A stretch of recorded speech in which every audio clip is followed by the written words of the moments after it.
Assalamualaikum warahmatullahi wabarakatuh. Alhamdulillah, alhamdulillahirabbil alamin. Senantiasa kita bersyukur kepada Allah atas rahmat, hidayah, inayah dan kesempatan yang sudah diberikan kepada kita semua. Salawat dan salam semoga selalu tercurah kepada junjungan kita Nabi Muhammad sallallahu alaihi wasallam. Teman-teman semua, hari ini kita akan membahas tentang electrical hazard. Nah, apa itu electrical hazard? Dalam pembahasan ini akan kita bagi menjadi 3 buah outline. Ya. Outline yang pertama adalah jenisnya, ya, jenis dari electrical hazard. Yang kedua adalah efek yang ditimbulkan. Kemudian yang ketiga, kita akan membahas tentang tegangan AC atau tegangan DC.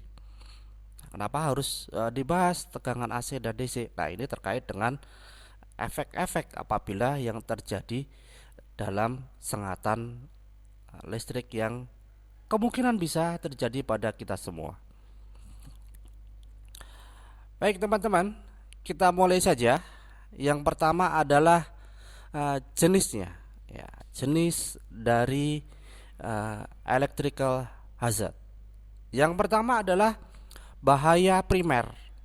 Bahaya primer itu sendiri adalah bahaya yang disebabkan secara langsung oleh listrik karena tersengat. Ini bahaya yang sering kita lihat dan kita alami, ya. Pernah juga saya mengalaminya sendiri, ya, terkena sengatan listrik itu yang rasanya ya lumayan lah, ya. Lumayan sakit maksudnya. Oke teman-teman, yang kedua ada bahaya sekunder. Bahaya sekunder itu adalah bahaya yang disebabkan oleh listrik secara tidak langsung, ya. Secara tidak langsung. Contohnya apa? Kaget teman-teman kalau kita kena setrum, ya. Setrum pas kondisi kita memperbaiki lampu penerangan. Karena lampu penerangan itu berada di atas, maka kita naik tangga. Nah, saat kita terkena sengatan listrik, tubuh kita itu akan mengalami yang namanya refleks. Nah, refleksnya adalah menghindar dari sumber sengatan listrik tadi. Gerakan refleks ini yang menyebabkan kadangkala kalau kita berada di atas tangga, maka kita jatuh dari tangga. Ini yang dinamakan sebagai bahaya sekuler. Itu yang harus teman-teman pahami. Kemudian bahaya primernya, ya, bahaya primernya adalah yang pertama adalah kejutan atau shock. Kejutan itu sendiri itu sebenarnya apa toh? Ya. Kalau teman tahu, ya, kejutan listrik itu adalah bentuk dari stimulasi fisik, ya. Ketika arus listrik itu mengalir pada tubuh manusia, itu yang namanya kejutan, ya. Kalau tegangannya rendah, apakah bisa terjadi kejutan? Ya mungkin tidak akan begitu bermasalah, ya, kalau tegangannya rendah. Namun kalaupun tegangan rendah tapi arusnya besar, ini juga akan bermasalah bagi tubuh kita, ya. Nanti kita akan bahas berapa arus listrik yang bisa menyebabkan terjadinya kejutan itu, ya. Efek-efek yang akan terjadi bila kita dialiri arus listrik yang sekian miliampere sampai sekian ampere. Nah, itu akan kita bahas nanti. Namun kita akan perkenalkan dulu apa itu yang dinamakan dengan kejutan listrik. Nah, jadi sekali lagi teman-teman, kejutan listrik itu adalah bentuk stimulasi fisik, ya, saat tubuh kita itu terkena aliran listrik. Oke. Kemudian teman-teman semua, yang kedua, ya, yang kedua adalah busur api, ya, busur api. Busur api atau biasa disebut dengan as and flash, ya. Flash, ya, kilatan, ya, flash itu kilatan. Busur api sendiri itu terjadi ketika jumlah dari arus listrik mengalir melalui udara. Jadi arus listrik itu bisa mengalir melalui udara.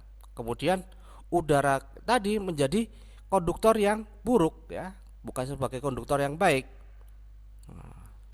Karena menjadi buruk, nah sebagian aliran arus tadi mengalir melalui yang namanya uap air pada terminal sambungan material sama partikel udara. Partikel udara yang seperti apa? Partikel udara yang terionisasi. Nah, campuran inilah yang menyebabkan terjadinya busur api yang disebut dengan plasma. Oke, teman-teman bisa lihat ini. Plasma. Nah, plasma. Teman-teman kelihatan kan ini? Ya, dua buah kabel yang sebenarnya tidak terhubung ya. Tidak terhubung sama sekali dan berada posisinya agak berjauhan. Namun, di situ akan terjadi yang namanya kilatan, warnanya putih sampai biru ya, putih biru. Nah, putih biru itulah efek dari sebuah yang namanya plasma. Jadi pemuaian atau terionisasi udara yang terhubung dengan arus listrik. Ini biasa pada tegangan tinggi. Kalau tegangan rendah jarang sekali terjadi. Ya, tegangan tinggi itu seberapa? Lebih dari 20 kV itu sudah akan terjadi plasma ya. Kalau teman-teman pernah bongkar televisi ya, televisi tabung, di situ juga akan kelihatan plasma juga akan terjadi pada flyback televisi. Tegangannya berapa? Hanya sebenarnya 16 kilovolt ya, 16 kilovolt, tapi sudah bisa menghasilkan plasma karena arus yang mengalir bisa mencapai sekitar 8 miliampere. Oke, itu teman-teman. Kemudian selanjutnya ya adalah semburan.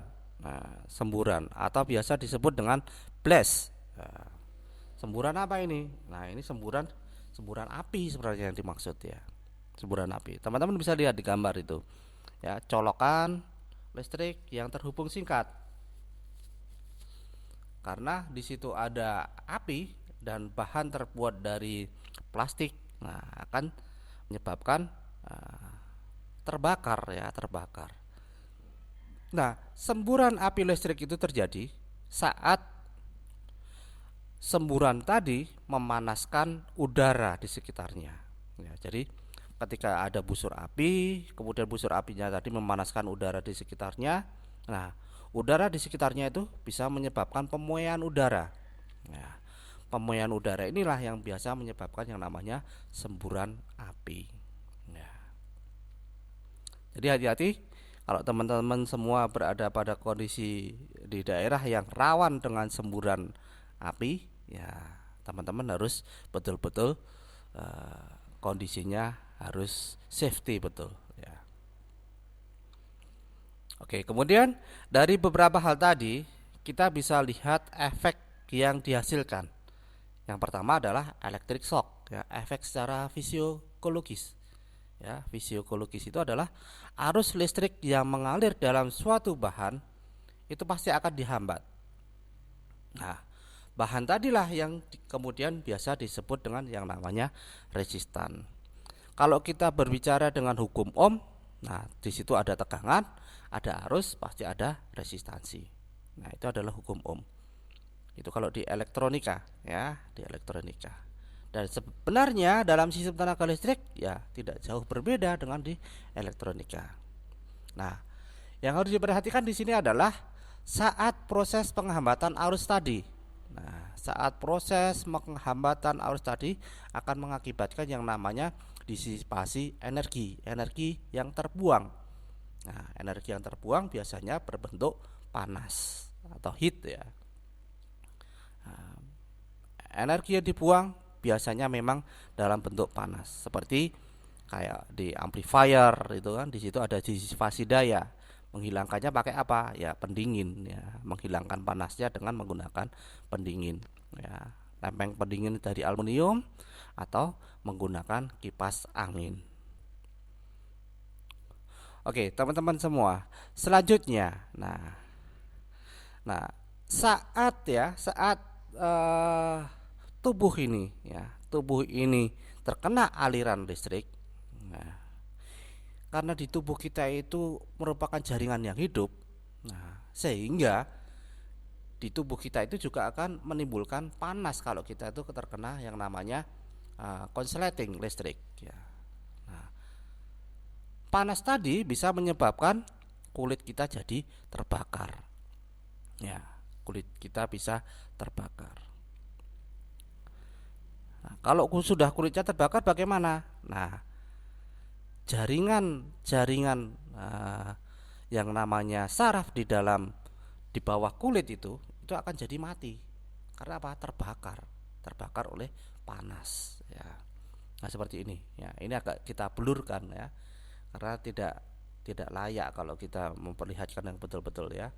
Nah, maka kita agak blurkan. Nah, yang warna merah-merah itulah ya. Itu adalah hasil dari terbakarnya jaringan kulit ya, jaringan di bawah kulit sebenarnya ya. Oke, teman-teman bisa lihat di sini ada seorang terapis mau menerapi ini ya, mau menerapi. Ini sebenarnya juga merupakan efek dari yang terjadinya hubung singkat listrik ya, hubung singkat listrik. Salah satunya apa? Nah, sistem saraf manusia. Ya, sistem saraf manusia akan sangat terganggu kalau dialiri arus listrik yang lebih besar dari kemampuan dia menghantarkan arus listrik pada seorang manusia. Nah, pada umumnya saraf itu hanya bisa dialiri arus listrik dalam orde pikoampere, sangat-sangat kecil. Nah, kalau dialiri arus listrik yang lebih besar bagaimana? Nah, ini bisa menyebabkan yang namanya kekacauan kerja saraf. Jadi sarafnya jadi terganggu.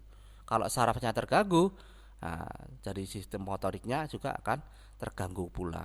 Nah, ini yang biasa harus dicegah ya, harus dicegah apa yang menyebabkan terjadinya electric shock tadi. Oke, kemudian kalau teman-teman ketahui bersama ya, seringkali kalau orang-orang tersetrum itu biasanya jadi kejang, teman-teman. Ya, jadi kejang-kejang. Ya, jadi kejang-kejang karena apa? Ya, salah satunya adalah karena kerja dari sistem sarafnya terganggu. Ya, kerjanya terganggu. Terganggu inilah yang menyebabkan kontraksi pada sebuah otot. Ototnya kontraksi sehingga orang jadi kejang-kejang. Akhirnya apa? Ya, namanya kejang-kejang berarti tidak terkontrol. Ini yang harus dihindari. Nah, yang kedua, saat seseorang itu terkena setrum ya, atau tersengat listrik ya, kadangkala orang tadi tidak bisa melepaskan diri dari sumber tempat dia kena setrum listrik tadi ya. Jadi titik-titik dia terkena setrum dari listrik tadi, dia tidak bisa melepaskannya.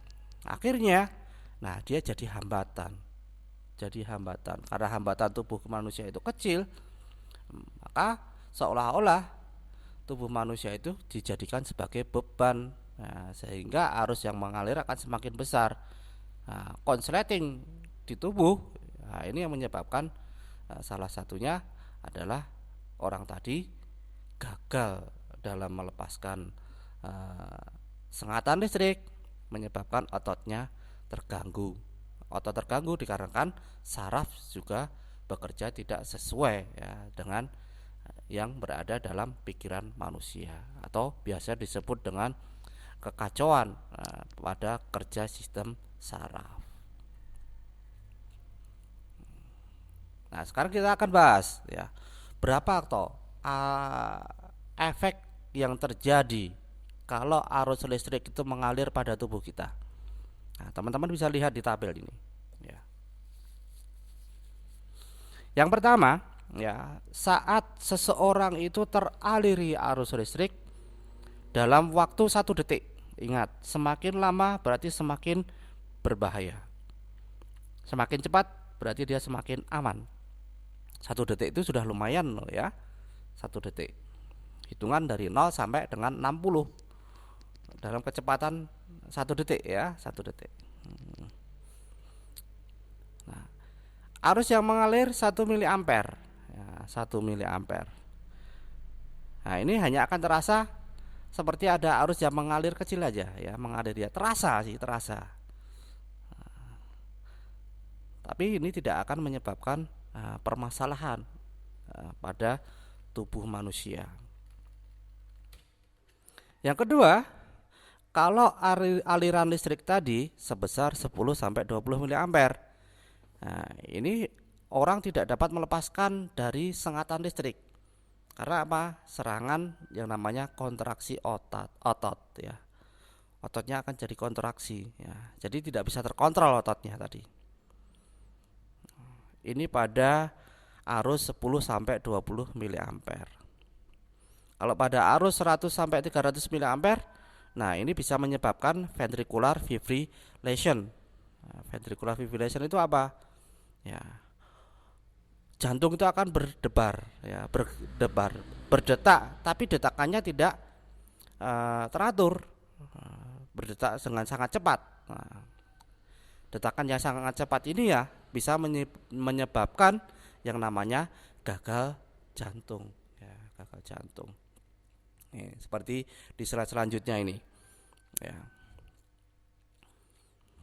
Kita lihat contohnya, ya. Kita lihat contohnya. Nah, kadangkala orang melihat tegangan 120 volt itu apakah berbahaya? Ya, kalau tegangan 120 volt itu mungkin tidak berbahaya bagi orang yang mempunyai resistansi yang tinggi. Tapi kalau orang yang mempunyai resistansi yang rendah, ya, tubuh ini mempunyai resistansi yang rendah, maka ini sangat berbahaya. Karena kita bisa lihat kalau kita hitung teman-teman, ya, jika resistansinya hanya 100.000 kilo ohm, nah arus yang mengalir hanya 1,2 miliampere. Dari mana? Dari tegangan 120 dibagi dengan 100.000 ohm. Nah, ini hukum ohm kan, teman-teman lihat, I sama dengan V per R. Nah, arus 1,2 ya tidak berbahaya, hanya terasa ada arus yang mengalir. Ya. Namun teman-teman bisa lihat ya. Contoh yang kedua, ya, contoh yang kedua.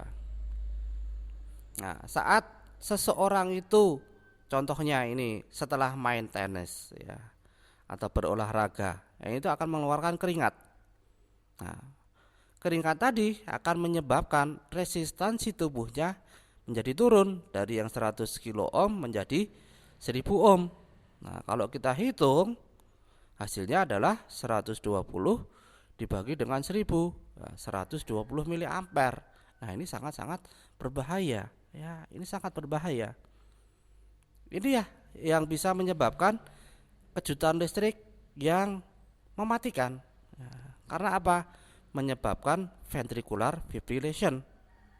Nah, ini yang biasa terjadi pada orang-orang yang meninggal kalau terkena sengatan listrik. Karena apa? Arus yang mengalir sangat besar ya, 120 miliampere. Oke. Nah, tadi sudah kita jelaskan ventricular fibrillation itu apa. Nah, ini adalah cedera ya, kontraksi dari jantung itu detaknya tidak teratur ya. Dia berdetak dengan irama yang sangat cepat. Nah, berdetak dengan irama sangat cepat ini menyebabkan gagal dalam jantungnya ya, gagal dalam memompa oksigen ya. Orang jadi sesak nafas, akhirnya dia jadi meninggal. Oke. Nah, sekarang yang jadi permasalahan, kalau dilihat dari secara ilmiah ya, secara ilmiah itu tegangan AC dibandingkan dengan tegangan DC itu yang berbahaya tegangan AC atau tegangan DC. Nah, ada dua pendapat teman-teman. Yang pertama, bahwa tegangan AC itu lebih berbahaya Oh sorry, yang pertama itu sebenarnya tegangan AC itu tidak lebih berbahaya dari tegangan DC. Karena apa? Tegangan AC tadi mempunyai siklus nolnya.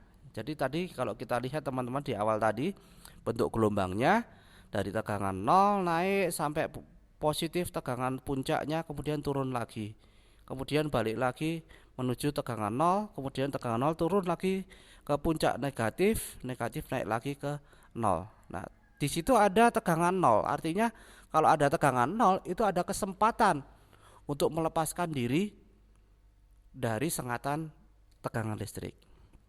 Ini pada frekuensi yang rendah.